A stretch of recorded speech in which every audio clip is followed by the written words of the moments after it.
আপনাদের মাঝে নতুন একটা ভিডিও নিয়ে চলে আসলাম। এটা একটি কটশিট। এটা সিলিংয়ের কাজে ব্যবহার হয়েছে।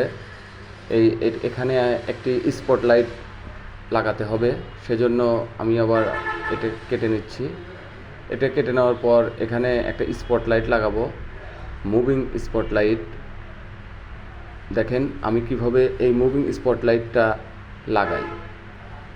দেখতেই পাচ্ছেন আমি এখানে লাগানোর জন্য কটশিটটা সুন্দর করে গোল করে কেটে নিয়েছি লাইটের মাপ দিয়ে। এখন এই যে লাইটটা লাগাইছি, দেখতেই পাচ্ছেন কানেকশন হয়ে গেছে।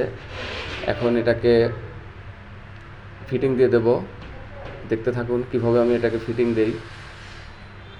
এটা এই যে ফিটিং হয়ে গেছে, একটু মুভিং করে দেব। ফিটিং করে দিয়ে একটু মুভিং করব, কারণ এটা মুভিংয়ের জন্যই লাগানো, যেন ফেসটা আলোটা সরাসরি ফেসে এসে লাগে, আয়নাতে ভালো দেখা যায়। লাগানো হয়েছে। এখন এটাকে চেক করে দেখব যে এটা সঠিকভাবে আমি লাগালাম কি না। দেখতে থাকুন। আমি এখন এই যে সুইচ দেব, এই যে আমার কানেকশন সঠিক হয়েছে। ধন্যবাদ।